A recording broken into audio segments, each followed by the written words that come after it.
Okay, welcome everyone. Thank you for tuning in to this live stream that For Future is hosting. My name is David Bonilla.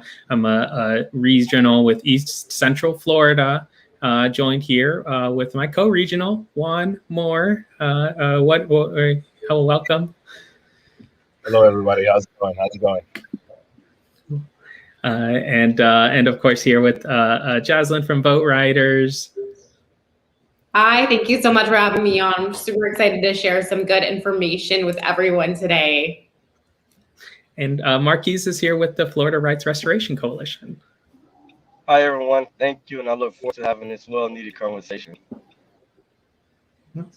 Yeah, well, thank everyone for joining. And of course, this is our update on the Senate Bill 90 that affects voting rights in the state of Florida. And so we are here with VoteRiders and For Future Florida, and of course, Florida Rights Restoration Coalition. Just to tell you a little bit more about who we are, For Future Florida, we're a nonprofit. We do advocacy with labor unions, education, but we really do a lot of progressive organizing as well, specifically to questions of rights as well, which we're going to talk about today, voting rights and the impact that this new legislation will have on people voting in the state of Florida. But that's a little bit about what For Future does here with our partner orgs. Could you tell us a little bit about VoteRiders and the work y'all do? Yes, definitely. Thank you so much for that segue. So good afternoon and welcome to the Protect Your Voting Rights panel on Senate Bill 90. My name is Jaslyn Cacheco. I'm the Florida Coalition Coordinator for VoteRiders. We are a nationwide 501c3 nonprofit that focuses on the issue of voter ID. That is whatever a state has defined as the identification a voter is required to have in order to cast their votes. As many as 25 million voting age Americans are predicted to not have a government-issued photo identification. And this can be for various reasons, including financial barriers, legal issues with name change, or not being familiar with a bureaucratic process, or it can even be as simple as needing a ride to DMV. But regardless, VoteRiders is here to help with all of the above. Our goal is to assist citizens in obtaining the most widely accepted form of voter identification nationwide, which is an ID or driver's license, so that you can vote with confidence. So I'm super excited to provide some insightful information on voting rights and share some useful resources along the way. And we really hope that the tools and information that we share today will help you and your friends and family if you have any questions. So thank you again for having me on. Love to have you joining us. And of course, Marquise is with Florida Rights Restoration Coalition. What is some of the mission that the FRRC does? Great. Thank you. So my name is Marquise, and I am the Chapter Development and Training Manager for Florida Rights Restoration Coalition. And so some of the things that I do is oversee some of the chapters that's across the state. And we're known for the organization that led the initiative of passing an amendment for restoring voting rights to returning citizens, so formerly convicted persons. So a lot of our work is around advocating for different laws, voter education, and getting and returning citizens civilly involved so they can be back a part of the democracy and be able to participate in a lot of things that's going on in the communities. Well, thanks for being here. I'll go ahead and turn it over to Juan, who is our South Florida regional, to kind of lead us into today's discussion topic, which is, of course, our voting rights. And yeah, why don't you start us off? Sure, for sure. The trend of voting restrictions in 2021. And so laws targeting election laws aren't isolated incidents in 2021. We know as of March 24th, state legislators have introduced about 361 bills with restrictive provisions in 47 states. And just recently, Georgia saw the passage of an expansively restrictive voting law in a Senate bill of 202. So yeah, I mean, it's not something that is isolated here in Florida. It's a trend that the right, quite frankly, is trying to induce into our system. So. Well, before we kind of look at what some of the changes are, I think we want to take a look at what it has been and what it currently is in terms of what voting rights is in the state of Florida. And I did want to turn it over to Jaslyn specifically, who put together some information to share on what our current rights are. So what are the rules? Yeah, thank you, David. That's really good to point out because we have different voting laws everywhere. So if you move to a new state, if you're a newcomer to the state of Florida, it's definitely really good to go ahead and revise what the state has implemented to be the voting law. And as well as within even different counties, sometimes they have different days of early voting, different requirements for what they accept to be like an up-to-date or not expired voter ID. So everything really just changes depending on where you live. But today we're going to go over what should be the same for everyone in the state of Florida. So hopefully we do start off on the same page and then later dive into the possible changes that we might see this year. So first things first, we want to make sure that you are registered to vote. So we love voter registration here. All of our organizations can help you out with that. If you are not yet registered to vote, you should be at least 18 years of age, a U.S. citizen, a Florida resident, and not have been convicted of a felony without your voting rights restored. And have completed all terms of your sentence. So Marquise can tell you more about that if you have specific questions about rights restoration. And then the deadline to register to vote or to change your party affiliation is 29 days before an election. And lastly, you must complete an application. So you can do that online. You can go to your supervisor of elections office. When you go to the DMV to update your ID, you can also do that there.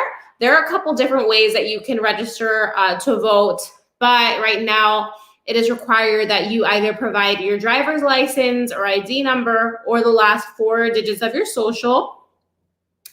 If you are registering to vote online, in person or by mail, that is especially important. And so we're just gonna hold on to that tidbit of information for later because that'll play into some later information. And so now that you're registered to vote, we move on to the next step.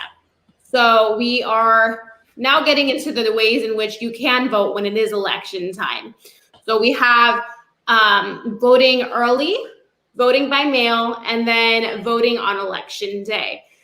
Voting early is starts at least 10 days before an election, and it has to end at least 3 days before an election. So like I said earlier, you really need to check in with your county supervisor of elections office to determine what the dates are like for where you live for early voting. But the standard should be at least 10 days before election day. You need to also know your early voting location, and that can be found at your supervisor of elections office. And when you go to vote early, you need a photo ID with a signature identification. And so those don't necessarily have to be on the same card. For example, you can use your student ID and you can use a bank card or a library card with your signature on it. And that is to provide proof of identification and do a signature match to whatever is on your voter registration. And next we have vote by mail. So you can request a ballot in person at the supervisor of elections office. You can call them over the phone. I did that this past year for election time. And when you can also go to the supervisor of elections office or ask them to get you a vote by mail ballot by written request. And so if you are going to do so by written request, you need to make sure that you have your name, address, date of birth, and signature. And then if you're doing it over the phone, they'll need your name, address, and date of birth.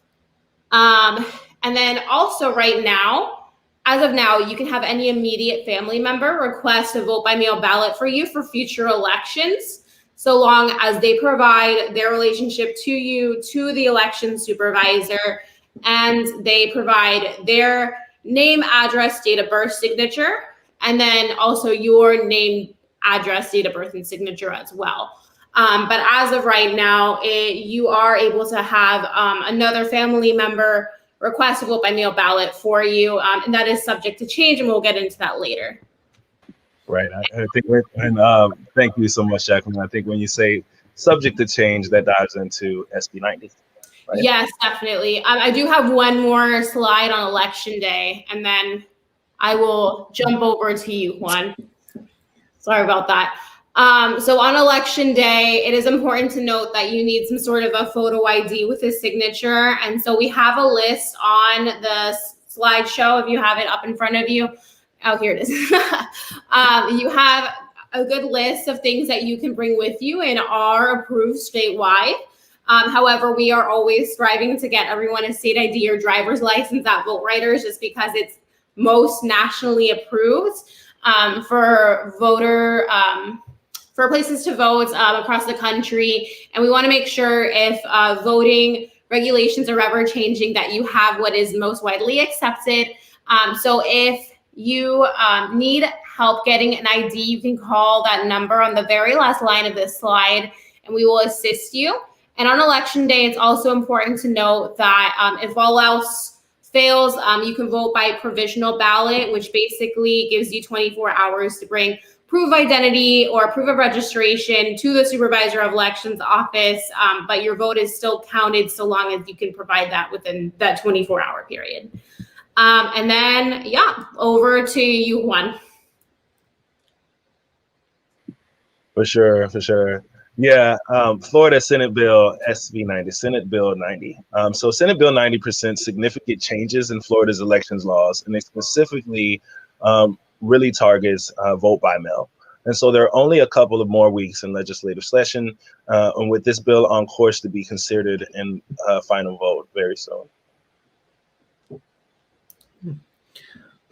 So looking at how this is going to impact the voting process and the election laws in Florida is something we're kind of going to point out are some of the key provisions and what has changed. We've covered this before and have really talked specifically about some prior measures that had been considered. And as you know, this legislation goes through and gets hearings and amendments, there have been some changes. So wanted to walk through a few of those changes. The first one, of course, being that we're going to have to resubmit everyone their vote by mail requests and do it more often. It really is going to really do away with a lot of the work people had done the previous year in terms of advocating for voting by mail, and then having that reset with new standards for requests on vote by mail forms, and of course what it requires to receive a ballot in the mail. So that's just the first one. We have a few more, and I thought we share it over here and hear from some of our other panelists at what some of these other measures do. Oh, absolutely. It'll retroactively cancel voters' current vote by mail ballot request. And so how it usually goes is that once a person has submitted a vote by mail request, we have taken that over to the next voting cycle, and so that they did not have to request that again. So now with SB 90, you would have to always request that vote by mail on every cycle, would ultimately begat a lot of confusion for sure. There's like new regulations and even makes it a crime for you to take the ballot of someone else, say a neighbor or a friend. It's pretty much exclusively restricted to immediate family members that could deliver a ballot to a drop box. There are some also, of course, restricted provisions to the giving of food and water to people in line at these in-person locations, which is also another restrictive measure that's being included very much in the style of what has been passed in Georgia. And then our ballots, the vote by mail drop boxes, that was a change. One of the things we were very concerned about was that there will be no more drop-off boxes, but instead we'll have restricted provisions around them, which is to say they are only going to be open during open hours of voting at early voting sites, and so that means your 7 a.m. to 7 p.m. or whatever the actual operating hours end up being. You can only drop it off during that time, which kind of defeats the purpose for a lot of people when choosing to vote by mail, and then choosing the secure option of putting it into a direct drop box. So a lot of changes here, and just kind of wanted to open it up and just sort of see, are there other things that you're familiar with that have changed due to these provisions that are coming for consideration from SB 90, and what else could we expect?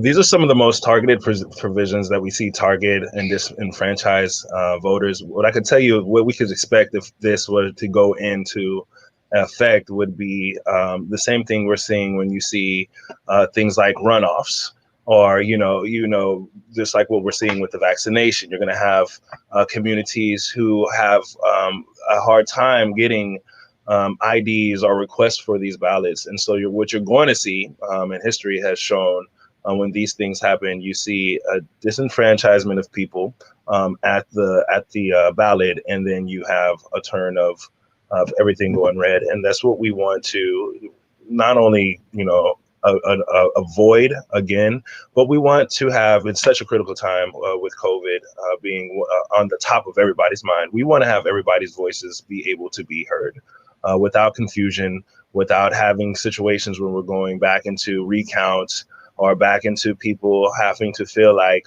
we weren't sturdy in our election practices.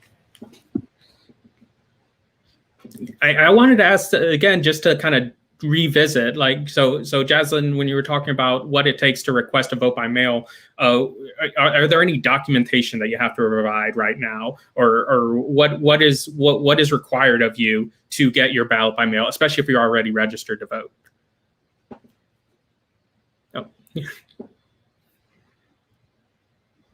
All right. Yeah, that's a super great question, David. So as of right now, the only time that documentation is requested when you request vote by mail is if you did not provide your driver's license or ID at the time that you registered. So that means that you probably registered using your social security number. And right now you would have to photocopy your ID, then mail it in to the supervisor of elections office if that's the case. But if not, like I mentioned earlier today, you could even do so over the phone and just provide your first and last name, your address, and date of birth to someone at your supervisor of elections office.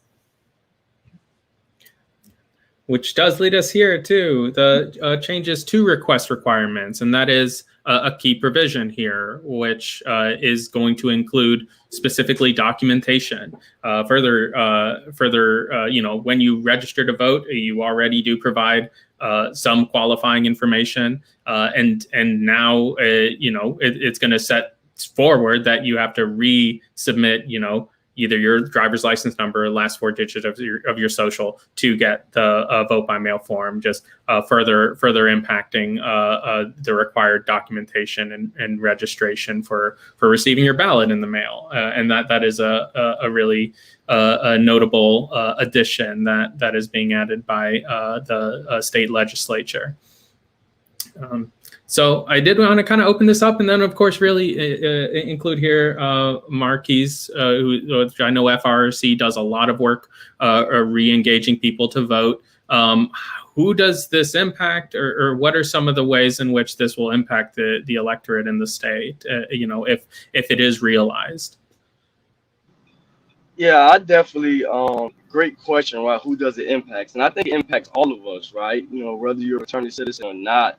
And when you talk about the returning citizen population, it's almost like a hindering block, because for 150 years in the state of Florida, if you have felony conviction, you lost your voting rights for life, right? So for someone who's just getting their voter rights, like myself, back for the very first time, and then boom, this come in, it almost becomes another block, and makes, some people who don't really believe inside the system don't want to even believe it or even think, why should I trust it now, right? And then when you think about, we're in the middle of a pandemic, and some of this stuff that can happen, right, it's like now you're going to even see more large crowds, right, at these voting lines, right? And it's like, how do we control that stuff, right? And not even that, when we, I'm surprised they didn't throw in there that you couldn't give out masks or sanitizer. They're going to make it a crime for that, because we're going to need it. They're stopping us from being able to provide water and the necessary tools for these people to be able to vote. And so, when you say who does it impact, I think it impacts all of us. And I'm sad to even see this, that we're even this much time as we're trying to move and be more progressive in our communities. A lot of people do want to be involved, but things like this just, it paints a picture of asking that question: why should I be involved? Why should I be voting? Or, my vote is not going to count when things like this come up. So I think it's very sad, and it impacts us in a very big way.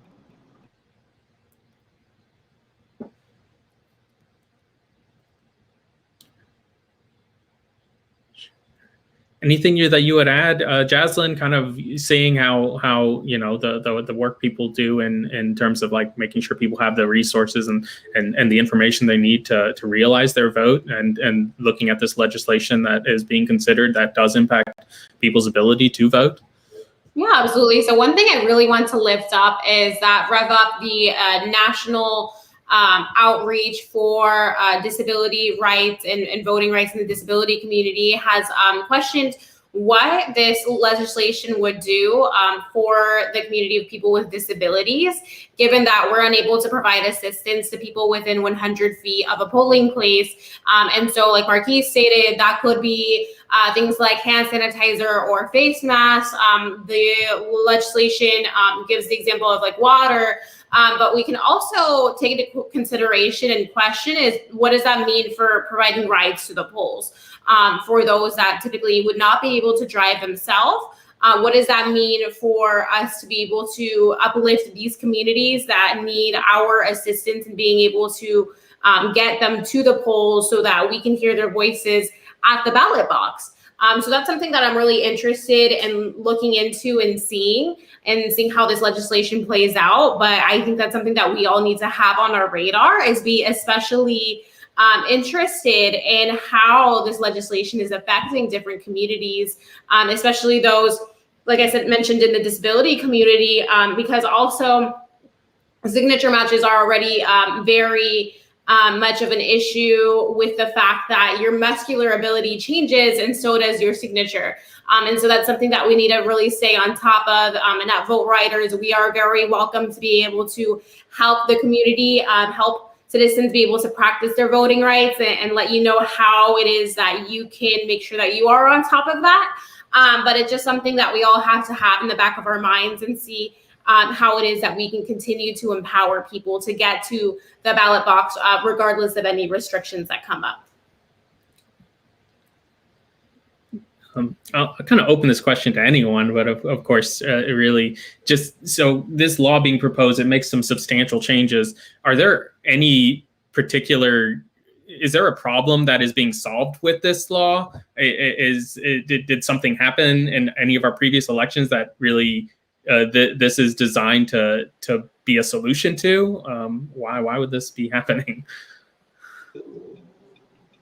If I can chime in on that, I would think, in some way, and just type of person I am, and always trying to find some type of good out of everything, I would think as far as like being able to collect like the absentee ballots, right? You have some people that go out and take ballots and fill them out for people, and that's not even their vote that they wanted. So I could see some type of good in that, being able not to, you have to be responsible. But then again, it's like, what if somebody has a disability and they can't turn it in and they need somebody else to be able to do it? But I can kind of see a little bit where it can be a solution where we don't have anybody just taking all these absentees ballot and filling them out, and the person really didn't vote for that particular candidate.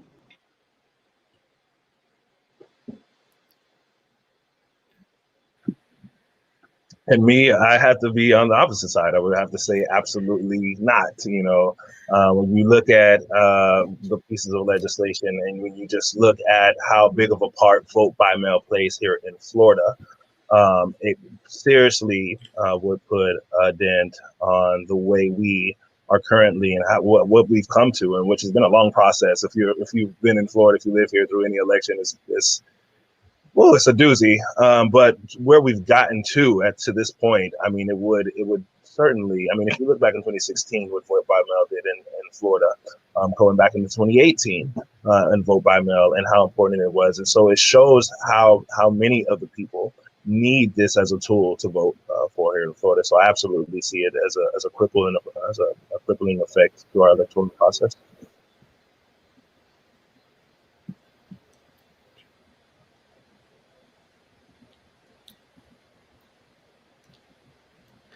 Sure, Jaslyn, were you going to add anything in terms of like what the cause of this, if there's that kind of a reason that this is being introduced that anyone else can kind of put together? Yeah, I would just like to reiterate that, like I mentioned before, voting laws are different from state to state, and they are also, at times, there are very specific things that are different county by county. So anytime that the legislation changes like this, it's just very, very important for us as a community to come together and try to disseminate this information as much as we can, to share what we took away from today's panel with our friends and family. Because at VoteRiders, for example, like we are very, very much focused on making sure that people are voting with confidence. It shouldn't be confusing to vote. It shouldn't be this difficult. We want to make sure that it is an easy process, that it seems very simple and very easy to go to the voting box and be able to vote the change that you want to see in your community. And so really, we want to be able to make sure that people aren't confused, that they know that they have avenues to get to, whether that be for our future Florida Rights Restoration Coalition or VoteRiders, that we are here. So regardless of the restrictions, I think that it's just important, again, for us to lift up the fact that everyone can get engaged, everyone can get involved and be able to be part of the cause and be able to be part of still working to empower our communities. Yeah, one thing I wanted to mention, of course, too, really specifically with when you're talking about county by county, this is something that has not been asked for by any of the supervisors of elections. Uniformly, not a single either Republican or Democrat supervisor of elections have come out and been like, we need this. This is something we ought to do. Let's go for it. None of that has happened. And in fact, have many pointed out saying you're putting a lot more on our plate in terms of bureaucratic, in terms of paperwork, in terms of really making our jobs harder. And it doesn't come with, extra funding. It's something that's going to have to come from each locality budget. So that's really important.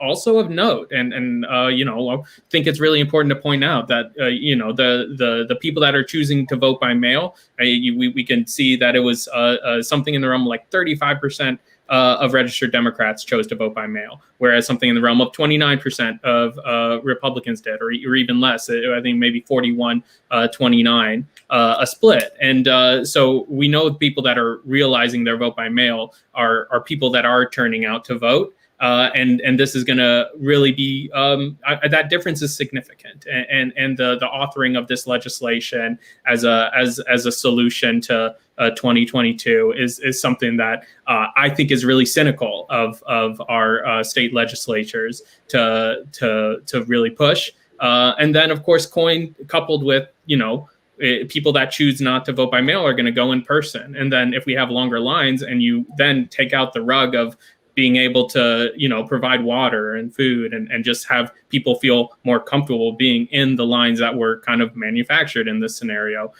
is just a kind of it feels like a 1-2 punch that really is unnecessary and not something that we're really just don't want to see happen. Our election laws are working quite well as intended, and taking away vote by mail by adding restrictions and just making it more challenging isn't something that we're really anxious to see out of this session, when there's so many other things that we can really do to strengthen.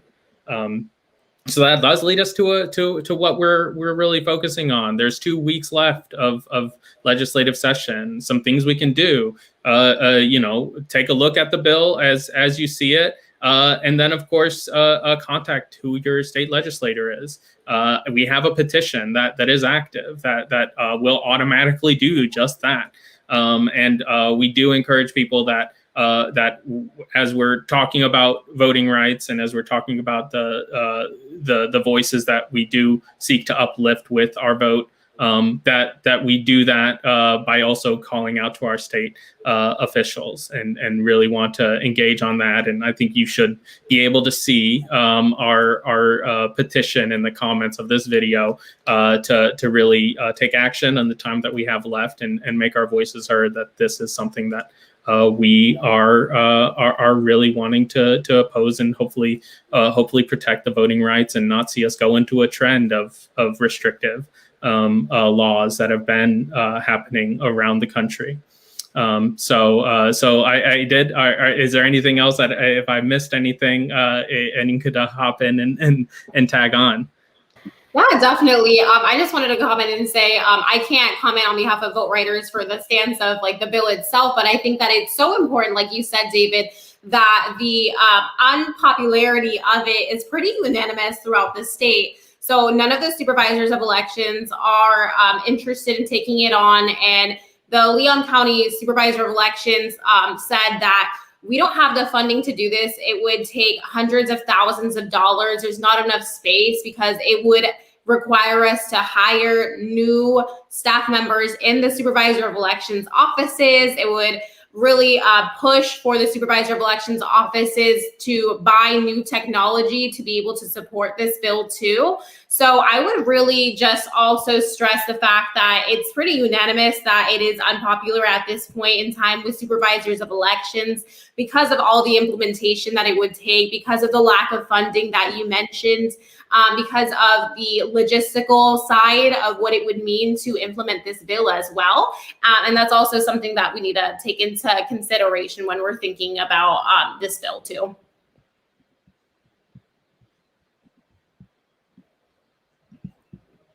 But like I said, we are all here to be able to help and uplift the community regardless.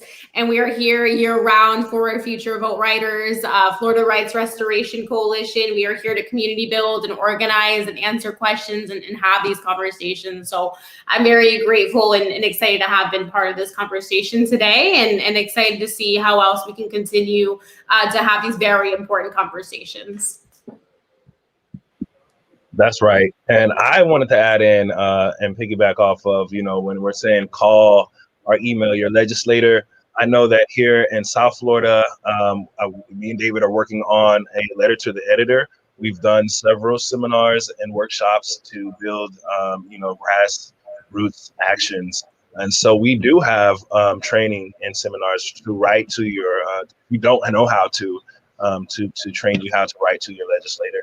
And just to be a better activist and just, we have spaces for you to volunteer, home bank, doing text banking, whatever is comfortable for you. We're here to, nurture that desire to want to make a change. And so, I can say on behalf of For Our Future that we're definitely happy to do these town halls, and we're grateful for our partners like Jacqueline over at VoteRiders and Marquise at FRRC. Who are diligently in the field just like us every day. So, we definitely want you guys to be involved with us as much as you can. And so I know a lot of times some people say, hey, there's nothing we can do at this point. The session's almost over. What can I do? And these are ways you can make an impact.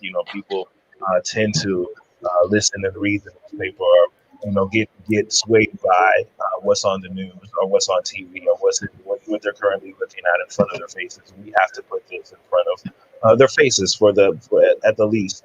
That's what our duty is. And so thank you guys for just helping us in the field and doing all that you do.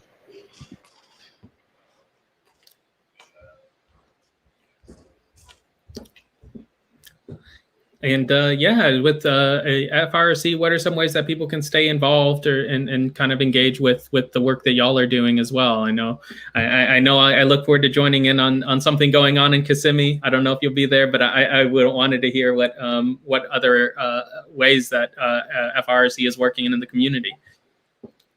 Right. So, and I definitely would be there and look forward to meeting you this weekend in Osceola. And what that is right now, we're going through various counties and trying to touch as many counties as we are. Because April is the second chance month. And also we've been trying to figure out how we can distribute the receipts to the applicants that we have paid their fines and fees. Because there's still a lot of people out there who don't even know that their fines and fees haven't been paid. So we're encouraging individuals to reach out to us because we want those individuals to be able to register to vote because we need to build enough power. Again, we're a nonpartisan organization. We don't care if you lean to the right or left.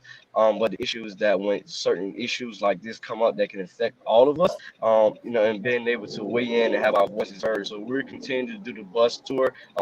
We also, I'm very excited to talk about FRCU, which is we're going to actually be offering different courses that returning citizens or directly impact the individuals can take to be able to learn about these issues, right, and be able to learn about why their votes really matter and why it does count.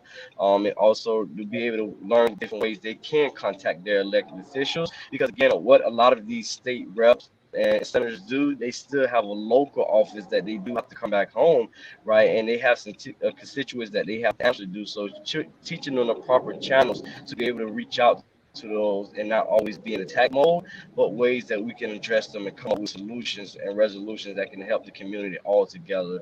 So we encourage everybody to visit our website, call our hotline, and get involved. We do sometimes weekly events where we just go out and pick up trash in the community.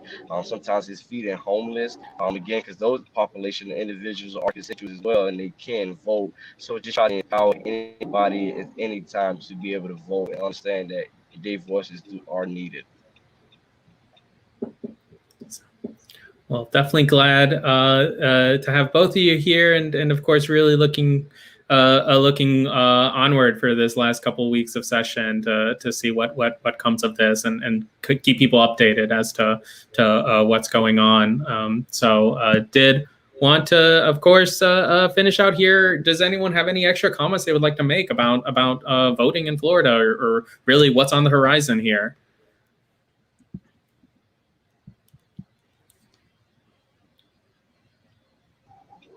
If I could add one more comment, to me, it's just very important to everybody that's listening that you have those conversations with your friends and family to encourage them to vote. I think it's very important.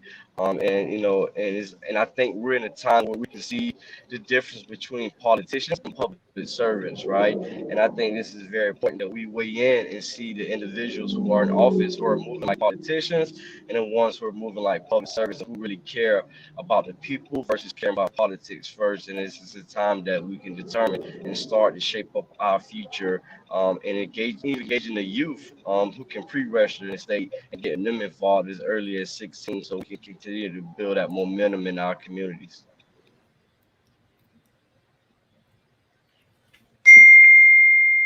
Awesome. Well then, so yeah, we can protect our rights through organizing together. So thank you all so much for joining into this live stream. Really appreciated the perspective added here. So please take a look at our petition on this. Look up what is being proposed, and then of course always you can always take action for our future. So thank you all so much for joining us, and yeah, thank you so much. Awesome. Thank you so much for having us. For sure. Thank you guys. Anytime.